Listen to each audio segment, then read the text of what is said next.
Hello guys, hello warga netizen. Perkongsian pilihan kali ini Justice for Zara. Bersama dengan saya host anda bagi ulasan di dalam Headset Neta Channel. Terima kasih kepada yang hadir. Jom bersolidariti Justice for Zara.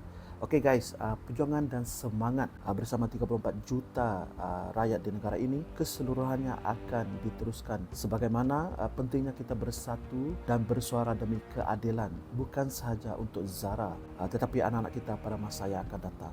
Jadi sebab itu guys, saya dan kita terpanggil untuk berkongsi dan mengulas bersama-sama perkembangan terkini kes arwah Zara Karina Mahathir supaya perjuangan keadilan ini dilunaskan dengan seadil-adilnya di negara ini. Guys, teruskan bersama dengan kita, kekal dan jom lepak di sini sambil kita bersama mendengar ulasan padat dan terperinci daripada Tuan Zulfazli Syed Ahmad kini. Jadi untuk minit seterusnya, apa yang bakal kita ulaskan bersama ialah mengenai simulasi Datuk Ram di prosiding inquest ini. Dan kenapa guys? Sebabnya simulasi itu menjadi bahan ketawa oleh netizen di semua platform media sosial. Terlihat kini beban bukti ada di atas bahu polis forensik dan ada watak patung Zara. Tetapi pertanyaannya sekarang, di mana watak patung KM? Kekal tenang guys, jom bersama sama kita tonton sendiri ulasan daripada Tuan Zulfazli Syed Ahmad mengenai perkembangan kes arwah adik Zara.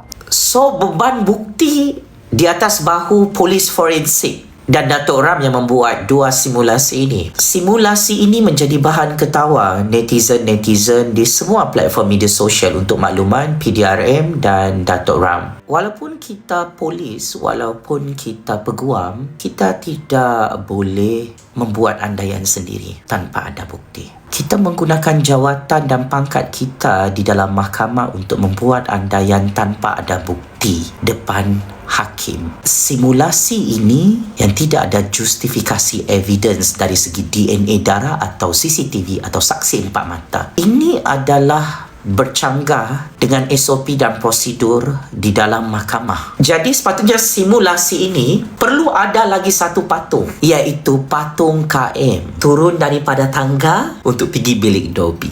Saya mau tanya, kenapa hanya ada satu patung? Kenapa tidak ada lagi satu patung yang menemui patung lain? Di dalam kejadian itu kita ada dua watak. Jam 3 pagi KM yang pernah keluarkan ugutan bunuh ke atas Zara, dan kedua adalah mangsa, iaitu bidadari syurga kita Zara Karina Mahathir. Jadi simulasi ini sangat cacat untuk makluman polis forensik dan Datuk Ram. Kita sudah ada watak Zara, tetapi kita tidak ada watak KM yang jadi patung dalam simulasi itu.